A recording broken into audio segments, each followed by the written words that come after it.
Hey, we've got Tom Mitchell in the house today, and I have known Tom since 1979. Tom was actually my very first business idol. He was really hard worker, is still a hard worker, and he's going to share a lot of the stories from the road with us today. And we're also going to talk a little bit about what it was like growing up in Vienna, Virginia in the 70s and 80s.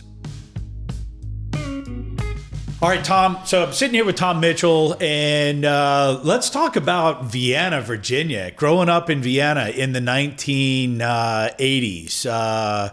It's 70s for you, 80s for me. I think. I grew up in Springfield. So we lived in Springfield, Virginia from 1969 to 79. So I moved to your neighborhood where you grew up in 1979, which is when I met you. So, but you were. So let's talk about that. Tell us, what was it like? Yeah, it was a great time to grow up. It was a great era, I think, because in retrospect, our country had just come out of a very volatile, kind of similar to today's times actually, but very volatile period in time in our country. And the 70s, I think, was like a decade of healing on some level. People were pretty kind to each other. And, looking back, it was a great time to grow up. I mean, it was I remember when you came. So how far do we go back? I remember I was thinking about this the other day where when your mom started getting into real estate, and she had that I think it was a formula with the Lil 29 plates. Yes, that's right. That was going way back, and I remember, when I was 14, I bought a moped, and somehow I ended up putting 5,000 miles on that thing. That's amazing. But you had that Craftsman lawnmower. Yes, I did. That was your vehicle Sears of choice. That was my vehicle. You worked that. You rode that thing everywhere, man. I rode that lawnmower all over town. Oh boy, I sure did. Boy, I actually drove that thing from where we lived. This is a riding lawnmower, just a regular riding lawnmower. Traditional, I actually drove it. I drove it one day. I drove it from our house in the trails, our Serenade, our neighborhood, all the way up to Vienna to put gas in it, and I drove it back. Did you make it? I did. I did. I think I was on empty when I got back. I had half a tank, and maybe it was. But I don't know what I was thinking. But I love driving. So yeah, it was great. So but what was really nice about it is, in retrospect, because I live in Great Falls now, and in our neighborhood, the kids don't play outside. Right. You never see. I mean, so they were normally, it was a normal neighborhood, but there were like kind of swarms of kids, different age groups, and so. There'd be a group of 7, 8, 9, 10 kids together, and depending on what the season was or who had what ball or instrument, we'd just start playing this sport or that sport. Yeah. But also it was just the things we did to engage and really grow. I mean, I will say something, and this is what the kids are missing nowadays, is that learning how to relate with people and your peers, but also other groups. Because when you have the packs of kids around the neighborhood, there's always, if you're a fourth grader, there's always a 7th, 8th, 9th grader, some big kid that's almost a man-child.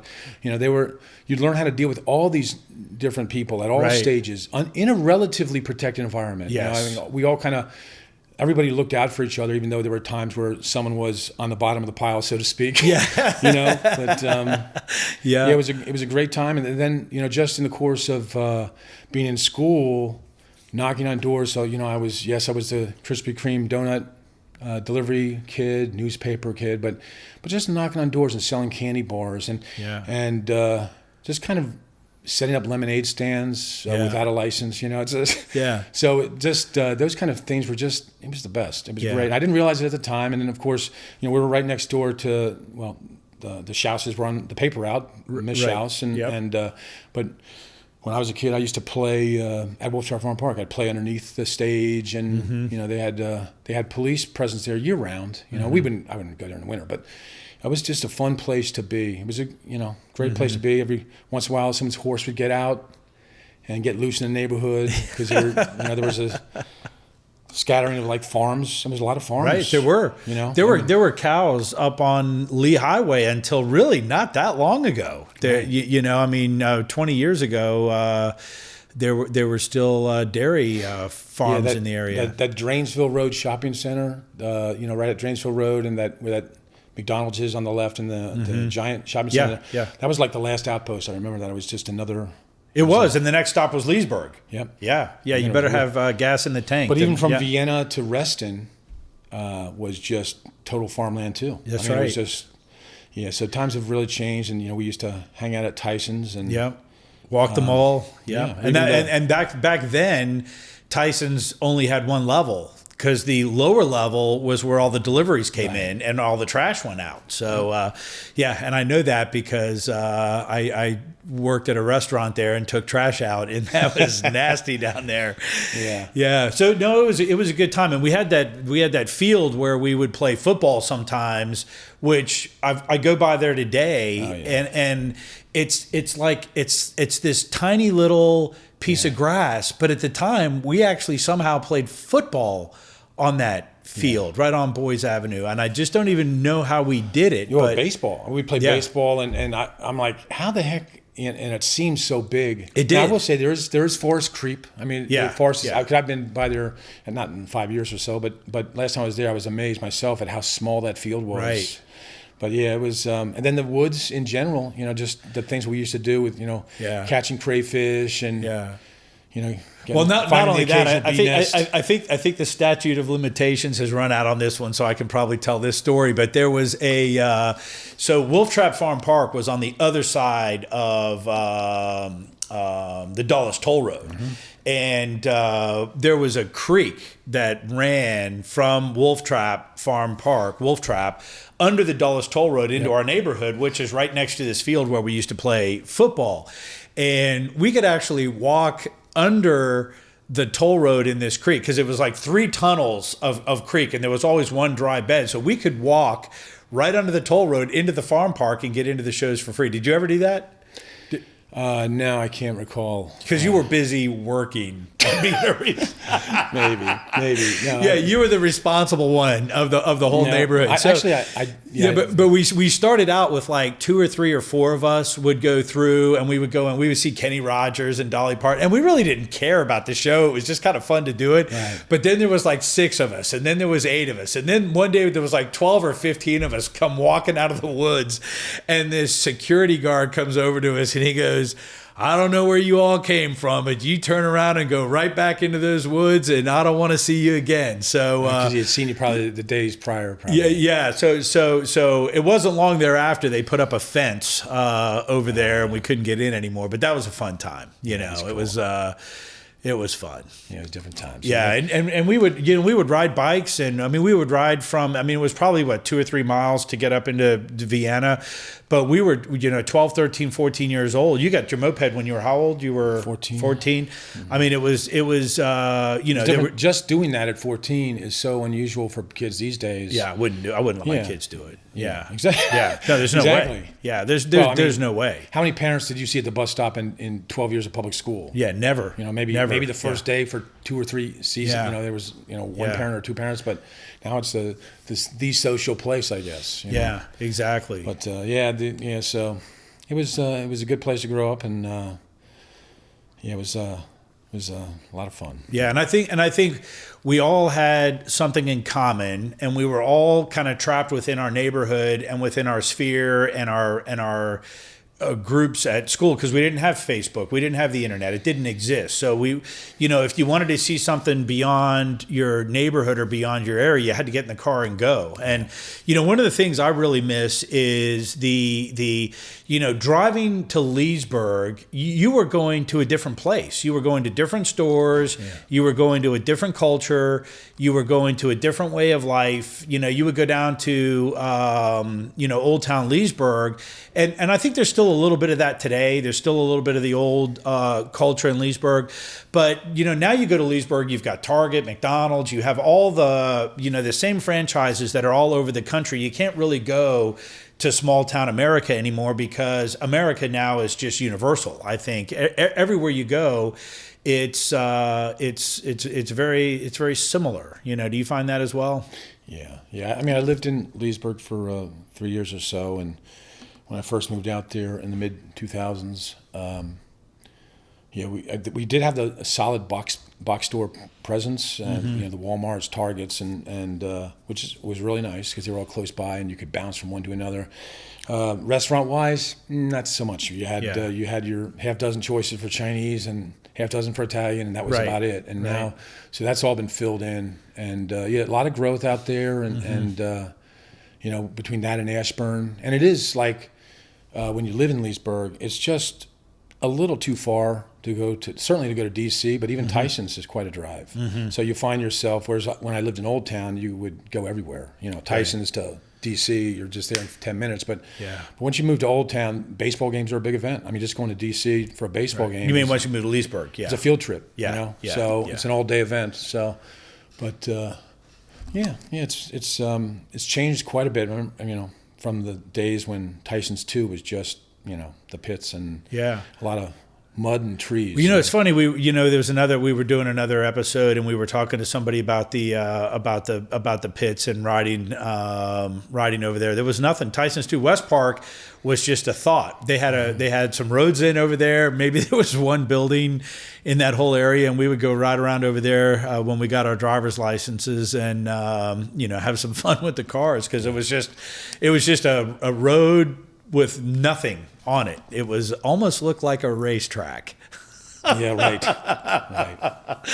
But let's those were good times, and I think it's unfortunate that the folks today will never experience that. And really, if you think about it, for hundreds and hundreds and hundreds and hundreds of years, thousands of years since the beginning of humanity, that's really the way life was. You had your community, you had your neighbors, and you were known in the neighborhood, and you knew everybody in the neighborhood, and that's never going to exist again ever, because now we have the internet and mobile phones, and everybody's connected digitally, and we really don't know what the impact of that is. And I'm going to spend a lot of time on this podcast talking with folks about the impact of technology on our society, and we don't even know what it is yet. But Tom, I can tell you, and the folks that work with me today, I talk about this all the time. I miss the corporate culture that we had in our company at Advanced Water Damage. I miss the corporate culture that we had at my marketing company, where a group of folks came to work every day together, and a company policy was you were not allowed to get personal phone calls at work.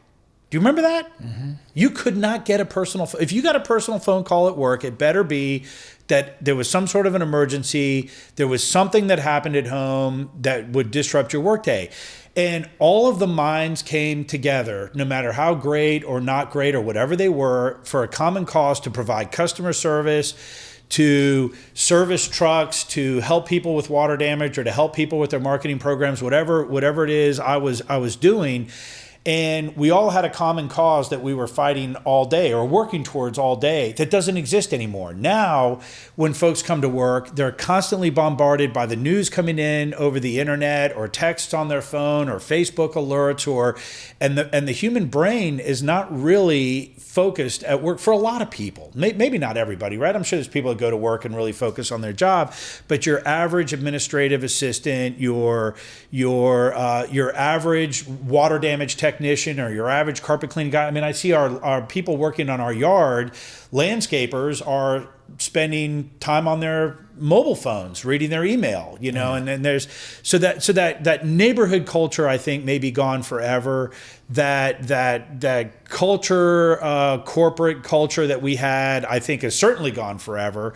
But I miss that, and I think that's kind of what growing up in Vienna was. We had our group of folks that were all part of our sphere, and they were all part of our world, and now it's just so much bigger than that and beyond. And I think folks have lost that connectivity to their neighborhood. Maybe not their direct neighbors, but their extended neighbors. Yeah, I mean, no doubt there's, within the business environment, I mean, I think when people are on their phones and texting, and, I think it, depending on the employee, I mean, so I think there's a lot of employees that give you max effort, and they're able to be distracted, and if they are distracted fairly unreasonably, they may do things extra over and above. You know, you trade, you look past your things. You know, Right. Your primary staff, your people that take care of you. You know, they need they need time off 2 or 3 days here and there. You don't. I never counted them. You know, Right. I just go ahead, take a day off, and Yeah. and you just kind of trade, right? Yeah. You're looking for. Well, it's different. It's definitely different. Well, you're looking for a win-win relationship, and I do think that. But for for a certain segment of the employee staff that's doing this, it's not a win-win relationship, unfortunately. And there is, I think when you look at what we, I always say every relationship needs to be win-win, or it's a broken relationship.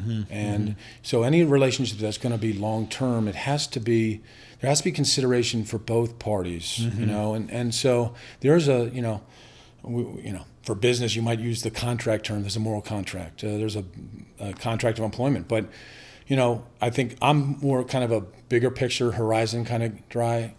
I don't really want to get too deep in the weeds in any given moment, unless I'm involved in recipe design for the service and someone's, Well, you and I have that in common. I think we're both big picture viewers. Yeah.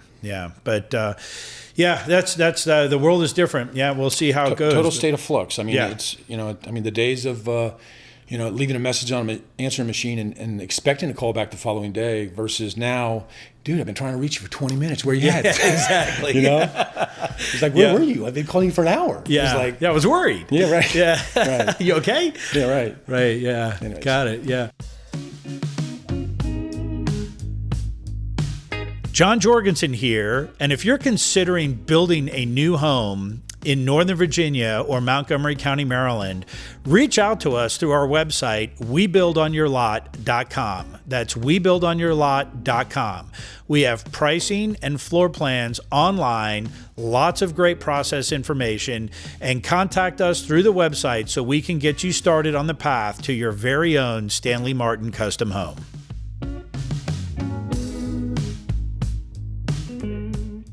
So, Tom, there was a period of time, and I don't know what you were thinking, but you went into you went from carpet cleaning to produce. Is that right? Yeah. Carpet cleaning to produce. So how in the world did that happen? Well, I was young and thought I had the Midas touch, thought I could do anything. And so I met this older man. He was a great storyteller, actually. And he had spent a lifetime. He was probably 70 years old, 65, 70. His name was Del Clark. He was from Yakima Valley, Washington. And but I met him in a store. His daughter was in Alexandria, and he just, I don't know where I met him actually, but generally I'm pretty inquisitive, and I've kind of come from this place where I don't really have any secrets. I think so. If I want to be honest about anything you ask me, then I kind of feel like I can ask questions, probative questions. Sure. But I learn. I could be with a senator one day, a dancer the next, right. On a job site, and I'm very inquisitive about learning, and so that's how I've learned over the years. But this guy told me at the produce business, and it sounded so neat and cool. So I decided, okay, let's do it, and so I bought 40,000 pounds of apples from Yakima Valley. Because I wasn't going to do it small. So I got a warehouse on a short-term lease in Central Avenue there in PG County. So now, did you buy the apples from this guy? No, Was he the? No, or did he put you actually, you know what? I'm through him. He knew who to buy them from. Yeah. And so a truckload of apples, 40,000 pounds. We had them shipped. Is that like one 18-wheeler? Yeah, that's worth of apples. 40,000 pounds. Okay. And we had them delivered to my warehouse in Capitol Heights, Maryland. I remember that. And, of course, I didn't have a refrigerator. Now, I remember that too. Luckily for me, it was like March. I had some time. I had 90 days before it really was going to get ugly. Yeah. But we started a couple produce stands in D.C. And we sold that. We So started, out of 40,000 pounds of apples, how many pounds did you sell? well, I bought more than one. I'd say maybe 60% were sold. Yeah. Luckily to me, the guy next to me happened to have a farm in Leesburg. Yeah. And a pickup truck. So To take away the ones that you yeah, didn't there was sell. some rotation there. But we started selling oranges, collard Yeah. greens, kale. Yeah. And we actually had a couple stands right in the thick of it downtown, like Right. Bladensburg in New York. Yeah. Where we'd go to like, no I don't know how it ended up, but I actually went down there with you one time. kidding. I know. I can't remember how that occurred, but I was with you and you were picking up some panels for this freezer you had bought, and we took them to your warehouse. I think I was just hanging out with you for a couple of days, but I remember. Yeah, it was something. Yeah. So yeah, we do a surprising. I mean, I lost. I certainly lost money. I could have lost more, but we did okay on the fruit stands. You'd be surprised, but it was a learning experience for me, and kind of getting to the thick of it down there in D.C. and dealing with the vending police. They were all over you, But yeah, because I had so many apples, I started giving apples away, and this is one of my lessons where I call it the New York way of selling. But the apples were going bad, so I just started giving them away to people in traffic. Right. So carloads, they'd be waiting for a light, and I'd say, "Here you go, hey, 4 in the car here." Yeah. Hand out the apples. Within a day or 2 or 3 days, people started coming back and buying apples and kale, like 1 for $3, 2 for $5. We have back 1 for $3, 2 for $5. But it was just amazing. It was a life lesson too, where if you put your best foot forward, and I think people instinctively they want to reciprocate goodness. Right. It was. So you were giving away apples because they were going bad, and you just wanted to get rid of them. But what you learned was it brought customers in by giving out free samples, right? Right, and they were not bad. They were premium, but Yeah. they were in good shape. But I just had so much, Well, you knew they were going to go bad, right? Yeah. Exactly.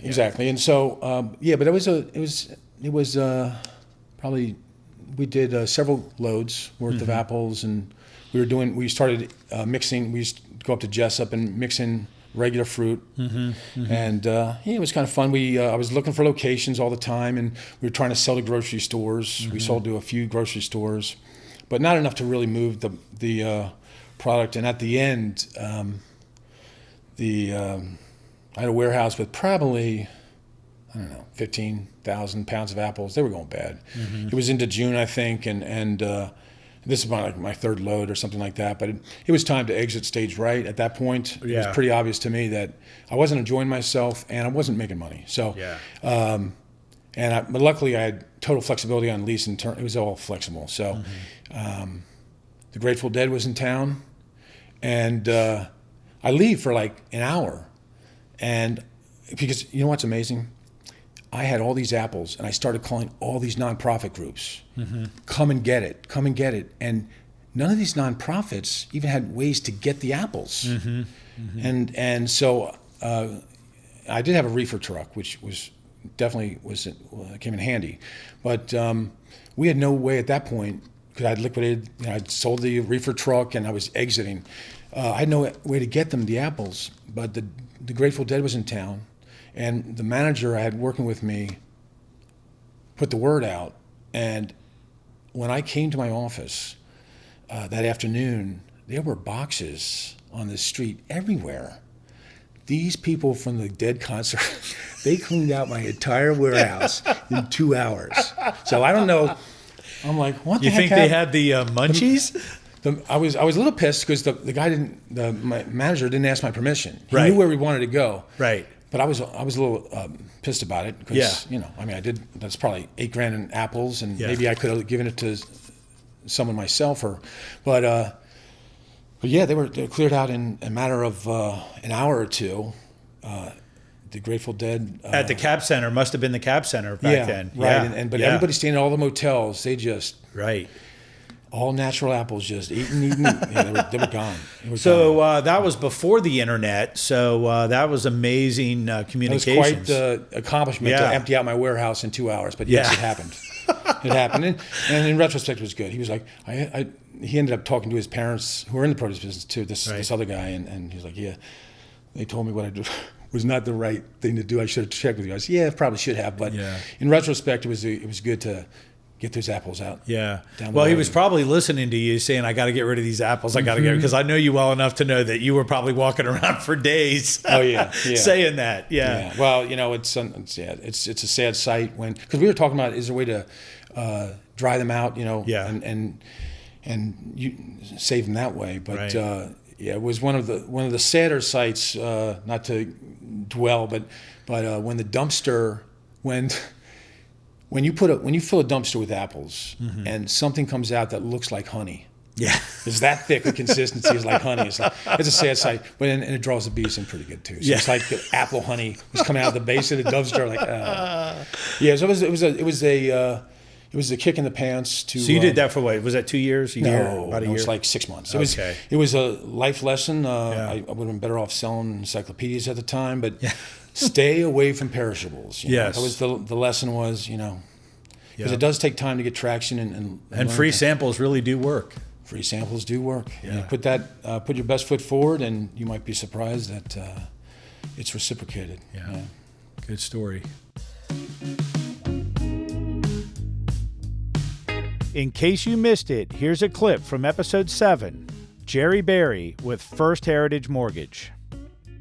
The thing that keeps me doing it, John. Yeah, tell me. Is I really genuinely like that person that I get to meet on the phone. And I've gone to trying to set up phone calls with. That's fun. Yeah. It's fun getting to know somebody and learn about them and find out whether you have something in common or not. Exactly. I agree with you. That's what does it for me. So we pretty well try to have 2 people that will set up calls for me now.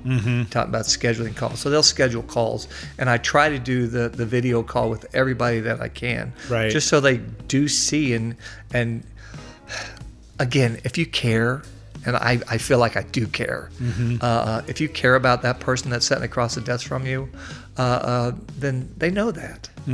And that doesn't come across if you don't get to meet them. So I think that's very important. But I really, really thoroughly, I'm not just making that up. Of course you're not. I enjoy that. I enjoy that. And you know whether that person across from you does enjoy that or not. Right. So Tom, you've started bootstrapped quite a few businesses in your day. So what advice do you have for the folks? So things are a little different now than they were when we were younger and we were doing this, starting a business from scratch. But what do you say to the folks out there who may be listening, who may be in college, or maybe they have a job they're not really thrilled about and they want to start their own business? What does it take? What kind of advice do you have for folks out there that want to be a business owner? Okay. Well, I've always kind of thought within myself that it's, on some level, it's about you wanting to be heard. Like you want to impact a service or the community or the world. You want to make a change. You want to innovate. And I would say that, when you design a business, you start with that blank canvas. Now, if you're starting a business, you're working off your skill set that you have. That is the accumulation of tools, the skills, the experience that you have that are unique to you. And you need to just figure out how are you going to leverage that skill set and, which direction over the landscape you want to direct your company. I think, maybe some of the kids these days with the technology, they know exactly how they're going to fit, how their software tool is going to plug in and optimize a process, make a process easier, but as it relates to services, where I put someone that is a human in a home, the choreography that has to happen for it to be a wonderful experience.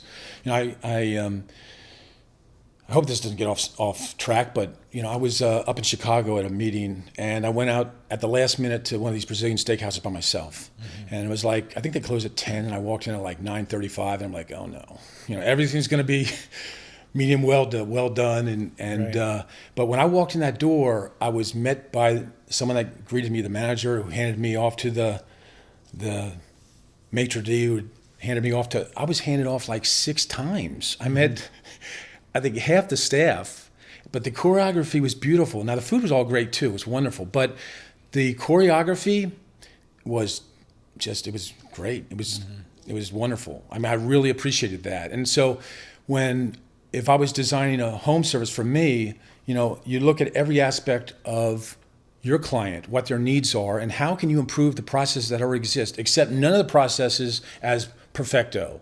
Everything can be tweaked and improved, but where are you going to add value? How are you going to disrupt? And when you can do that, and you've got a story to tell, and you have look, if you have in the carpet cleaning business, when you can educate a client about what you're doing, why you're doing it, and you've got them learning about carpet cleaning, you've got them, and they respect you. So you become a de facto expert, not by bragging or boasting, but by educating. So in the world of home service, that's what we use in every vertical. If you're effective, you've got a diagnostic phase where you're doing your investigation, whether it's plumbing, heating, air conditioning, it doesn't matter, roofing, siding, windows, mold, it doesn't matter. You're going to do your diagnostic, and then you're going to take your client on an educational journey, a journey of discovery. You're the science teacher. And then if it's a multi-layered job where you're integrating several trades or several people, you can tell them about that journey as well. Maybe where some of the pitfalls may be, or where some of the complications might be. But you take them on that journey, and you're educating them so they can have confidence enough to sign, to approve, to feel comfortable with you. But also they understand what they're getting for their money. You're building that value proposition into the equation. So when you say, commit to this amount of money, they're saying, oh, now I get it. Right. Because any service, and that's the thing I mentioned earlier about, how technology is pushing service towards commoditization, where, look, you've done SEO a lot, marketing, right. And I'm telling you that I've used some sources in New Delhi for SEO. Now, if you're doing links and coding, they're pretty good. But if you want them to write an article about you, not so good, okay? Because I don't want to be called reputed in an article about me. Right. Al Capone is reputed, okay? I'm not reputed, So, and when I can catch those edits, when I can see those problems, I'm like, ugh, and this is what I'm catching. Right. So, there's common speak between us, but my point is that is outsourced in Delhi because they're billing, I don't know, $20 an hour, right. as opposed to 65 or 85 domestically or more, right? Yeah. So all industries, all services fight that, and on the flip side, when a client treats a service as a commodity, it may not be a very good connection for you, because they may not care about the value, all the foo-foo that you're adding. That is time, and when we're talking medical mold, water damage, plumbing, heating, air conditioning, the key factor from any service company owner is time. And when you're designing a medical mold job, you can't get around the fact that it will take time, 3 weeks, 4 weeks. And that time has a cost associated with it. And having been in so many verticals, you've got to hit your numbers, or else you go out of business. Right. And it's expensive to be in business these days, with taxes, insurance, things like that. So, but getting back to starting a company, it's I know when. So what is it like to start a company? I mean, I know it's sometimes not easy to articulate, but how do you explain to the folks out there that are listening, when you start a company with nothing? I mean, let's go back to when we started Advanced Water Damage Restoration. I had a little teeny tiny office, I don't know if you remember, on Thor Drive. It was like, that room was like a 6x8. Oh, so a little bigger than a closet. And I think I had my first computer that I'd ever had in my life, and I didn't even know what to do with that thing. And it was sitting there, and I was making phone calls, and we were going out making sales calls together, and there was no money. It was just work, right? We invested a lot of time. But how do you articulate that starting with nothing? Well, I'm at that. So right now, I've got my 2 brands I'm looking to build out. So 1-800 Wet Carpet and 1-800 OxyClean. And what I'm interested in doing, and so historically I've built 30 to 40 person companies. Right. That Very seems to be quickly, I'll add too. You're very good at that. Thanks. Yeah. But yeah, and that is based off a recipe and a compelling story. Right. So if I'm gonna compete in this marketplace, and this is a unique marketplace because we're competing with the federal government. Yeah. I mean, now we've got big data, and so there's a lot of money going around, and all these kids that I'm hiring, mid-20s, they've got buddies that are already at the bar at 4:30 or 5 o'clock, living the social life, the good life. Yeah. These in the blue collar industry is a little different. Homeowners don't like client or service companies that leave the job site at 4:40 or 4:35, half closed up, right? Right. So the work has to be done, and it's not a definite timeline, right? So sometimes you work until 6, 7, 8, and that can interfere with the social life. Now, but the way I do it is I fine-tune the value that I'm going to add. So how am I going to do something that's innovative that no one's done before, which in our case was the water damage company? And how am I going to take a young man, in most cases, a young man that was previously making $12 an hour, and like we've done with several places, put them in Audis or BMWs or, where they can make $50,000 to $60,000 a year in that first year. Right. And you have to take them on a journey. And I will say it can be costly because training is key, and that training is expensive. So I found myself a few years ago spending upwards of $8,000 a year educating these kids. I mean, hey, that's more than my dad spent on my college, Right. So, and these people may be with you today, and maybe, I've got countless people in business, which is fine. I mean, when you start a company that's, at its infancy, you're basically all in the same rowboat. Right. And these people, in my opinion, they deserve to know the full story and where we're going. Now, unfortunately, at some point, I need to turn that off. Yeah. It's a little bit overwhelming to people. Yeah. Because I'm very comfortable in that vertical place. Yeah. A lot of people get queasy with that. Yeah. But getting back to starting the business, it's about how are you going to innovate your service? Yeah. I guess you could just be. I don't want to minimize this. I'm a carpet cleaner. I started in carpet cleaning, but I never wanted to be just a carpet cleaner or just a painter or just a contractor. I want to. If you can't do something unique and with a little pizzazz and innovate a little, why do it? In my opinion, I'd rather just. So how are you going to change that? And then how are you going to be the best place to work within that vertical? How are you going to lure the talent? And so you meld those two things, and it's very much like a chicken egg. You're right. So in the business I'm doing now, I've had preliminary. So 1-800 Wet Carpet is a co-branded member group where people have existing business, and we're going to plug in a vertical that caters to water damage company or customers. And what we're going to do is try to simplify and streamline that mitigation response process. We've got some technology partners that we're going to integrate, where the mapping out job sites with photos and what have you, and this will be a value add for the carpet cleaning partners we have or restoration companies. But I should be able to put that network together pretty well, and I'm just about at that point. But even though I've been kind of working on it for about a year and a month, I still haven't done that first. Locally, I've started to build some of it out here. We've done a few customers here locally, but haven't really hit the switch on other locations.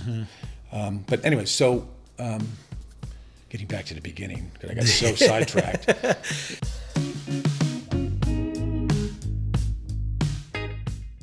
Like what you're hearing on the Go With John show? Please share it with your friends. They can sign up at gowithjohn.com.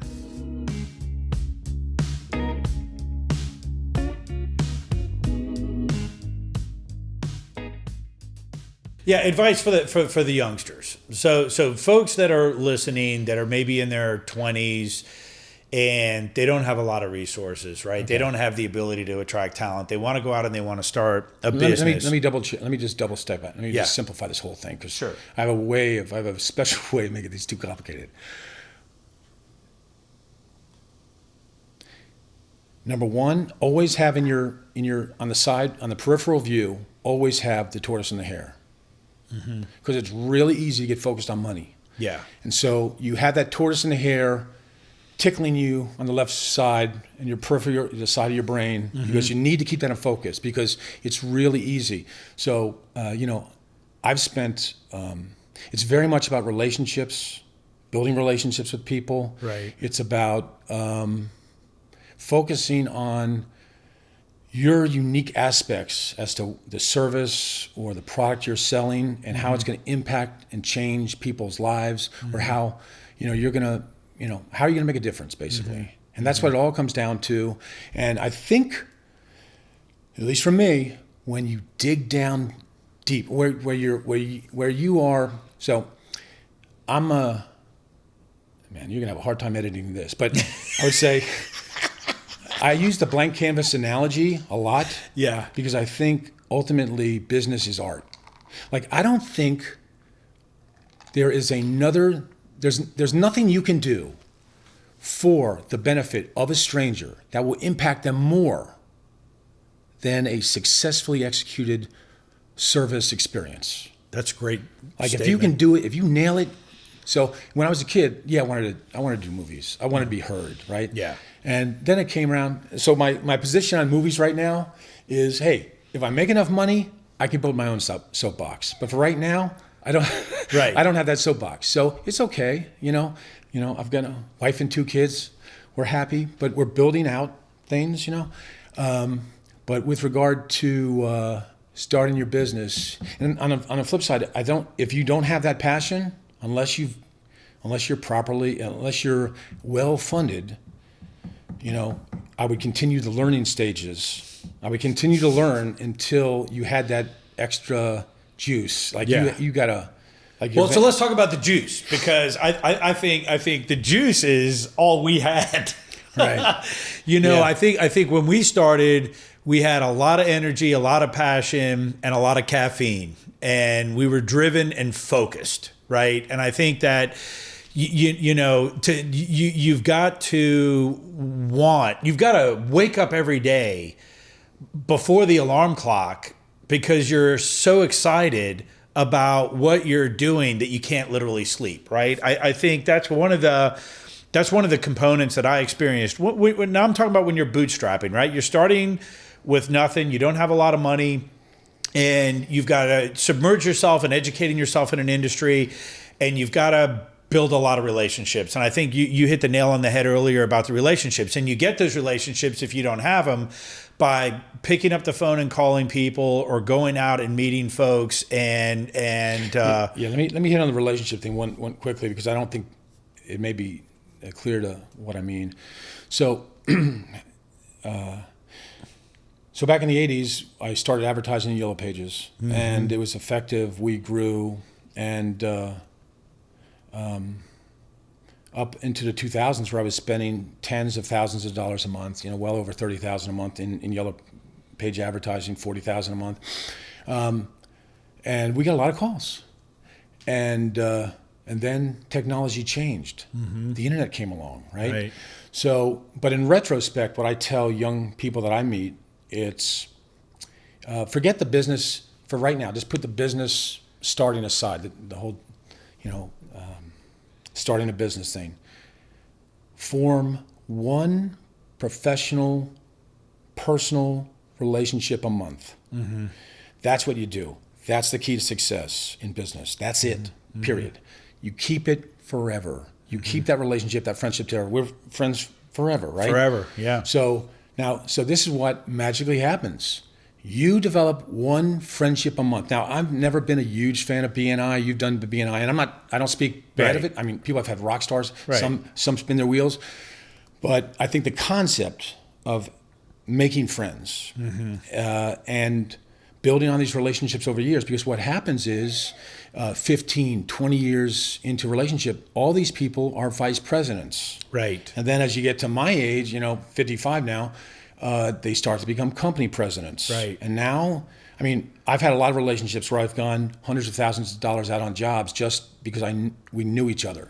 Those kind of relationships are invaluable. And so regardless, even if you're going to work in corporate America, that's cool. But building friendships empowers you, it fulfills you. Right. And it's the key to, in my opinion, financial success. That's brilliant, and I've never heard anybody say that before. That is, and that's very true, because no matter what field you are in, the relationships go with you. Yeah. Whether you're a carpet cleaner, a water damage restoration technician, a produce salesman, or a had to throw that in, or a medical mold expert, all the relationships you built along the way are going to contribute to your success. My clients have done. We've done 100,000 service calls in 30 years, 33 years, something like that. About 100,000, well over 100,000 calls.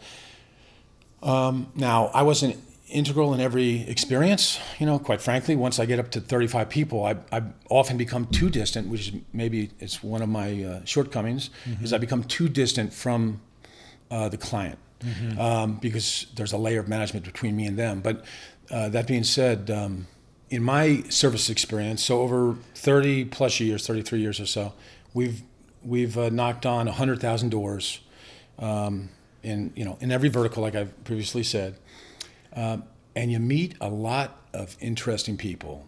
And so your strength, John, in my opinion, is, you've got, and I should have responded to you earlier in the video about when you were complimenting me, but you are just, as far as your ability to get up, sit at the desk, and, like if you tell me, hey, get up on this roof in a snowstorm, I'll do it. Or, in the worst places, the worst environments, I'll do it when it's physical engagement, or getting to the job site and taking care of managing a workplace disaster. I love that stuff. But when it comes to, hey, I'll give you an example. I traveled the country a couple of years ago to get certified in all these 3 certifications. There's probably like a dozen people that have all these certifications. Right. I passed all the exams, did all the course prep work, but I never turned in my white papers. That's how, so on some level I'm broken because I had a 2-hour or 4-hour paper to turn in on all these certifications, and I'd be a very unique person with that because that completes the certification. Right. Oh, well, I didn't do it, Right. So, but you have got a ridiculous talent for, first of all, you were always optimistic. You're never down the dumps, always no matter what was going on around us, you were always positive. And you would sit at that desk and dial. Dialing for dollars. You would dial for dollars. And I'm telling you, you had some real, with regard to starting a company, you need to be honest with yourself too. I know what my strengths are, and I know what my weaknesses are too. And so you definitely need to assemble a team or partners that complement your shortcomings. You should be a collection of rock stars. You're very unique in a lot of different ways when it comes to selling, communication, and you're much more thoughtful in your communications. Well, thanks for that, Tom. Appreciate that. But so you definitely complimented me because I'm spinning my wheels. I'm just constantly laying patches. Yeah. It's just. Well, it was a good team. And I think that goes back to what does it take to be successful. So I don't think there's any human out there that can be good in all areas. And I think, to dovetail on what you just said, my partnership over at Stanley Martin is the same thing. Michael Schnitzer is the brains behind the whole organization, and he is just amazing at what he does. Right. And I could never I tell him, I go, I don't even know what you're doing. I don't know how you're doing it. He opens up spreadsheets that are so wide and so deep and so thick, I can't even begin to see past the screen. Right. And, he probably wouldn't be the right guy to be sitting on the phone, talking with customers all day. Right. So it's a good match. So it's fun. But yeah, so getting a business started and building relationships. And I want to go back to what you said a second ago about your 33 years and 100,000 service calls and the folks that you met. But it's also a little tidbit for folks is having the right people around you that can complement your weaknesses, right? And understanding what the important elements of a successful business are, and having those people be part of the team that can make it work. Yeah. So I've run the largest job I ever ran was just under 1,000 units. This was, I think it was Hurricane Irma maybe down in Alexandria. And that was just gas fitting.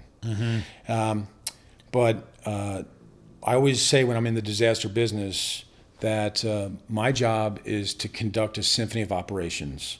And the sound of the music is on me. Yeah. Okay? That's on me. Right. But who is first trumpet or first violinist, that's adjustable. And so when clients have a, rock star faux painter, they want to integrate that into a rebuild process. Okay, I'll entertain that as long as they can keep up with the tempo, so to speak. Yeah. But ultimately, employees are like people in the orchestra, and we all need to be, on the same sheet of music, so to speak. And there's certainly learning to do, but it's also about that passion, that righteous passion it's a great thing. Yeah, it is. Yeah, no, I agree. So talk about your 33 years and 100,000 service calls and some of the folks that you've met along the way, some of the relationships that you've made. So, on the, I've just, my clients, I've just had, wonderful clients, as you can imagine. I mean, whether plumbing customers, HVAC, carpet cleaning companies, I've met the whole range of the gambit of personalities. I love interesting personalities. Yeah, I know you do. In fact, they say about, how salesmen, when you start, you're selling kind of like bland colors and things like that, but then once they get into it, they look for like the more complex patterns because it's interesting to them. There's more depth, and I think when it comes to people, I do love. I really yearn for that honest and open transaction, because I'm committed to giving value and following through and always doing more than I said. Always, So I always told my under promise so you can overachieve. Always do something nice. So in my business philosophy, we talk about apples. Whether it's plumbing, heating, air conditioning, electrical tradesmen, whatever. I said, look, always do. Find something to do that takes 5, 10, 15 minutes and just do it. And then when you're bragging about your work, and if you don't, you've got to have some pride. Brag about your work. Show them what you did. Show them the difference. Show how you fixed it. And then when you're doing that, show them something you did for free. Yeah. Goodwill. Yeah. And that is, it's a pretty huge factor. But it goes to a state of mind that good best practices, that you're going to put your best foot forward when you're engaging residential clients. Anyways, but that echoes, right? That way of thinking. Just like on the flip side, if you're all about, selling is important, but good service, passionate service sells itself. It really does. And once they're educated, and you do have to ask. You can't be in a huff, but if you love what you do. I mean, who doesn't want to ask the guy with a smile on his face that loves what he does to do a little more work? Right. As opposed to looking down at your feet saying, "Is there anything else I can do?" Yeah. You're not getting, so. But I think, and that goes to successful business and happy living and all that. Just life in general. And that, like I said about your strengths, is that you're a very optimistic person, and you always tend to put your best foot forward. And you do have that break where when you go into a relationship, you do have that kind of pregame thinking, so that you do take your clients or whoever you're engaging on that journey where you've kind of predefined the route, where you want to go. Like we talked a little bit here. I mean, you didn't know that we'd be going in this zigzag. I'm holding on for dear life. You're right. Yeah. Anyways. Yeah. No, it's all good. Tom, it's been a fantastic conversation. You've got a lot of great insight. I'm really grateful that you came in today. I think that's a great place to end it and for today. And we will continue this conversation. I think we got a lot of things we can bring you back and talk about. And we look forward to having you on future episodes. So, Tom, thanks for coming in. Well, thank you very much, John. It was great sitting down and chatting with you. We should do this more, probably off the mic. Yeah, well, the funny thing is, in just wrapping this up, this is the first time we've probably sat down in 15 years. For this long, yeah. We've had without a passing type stuff, exactly, in between commercials. Exactly. So you're probably right. Yeah, so good to talk to you. It's been Tom. fun. Thank you.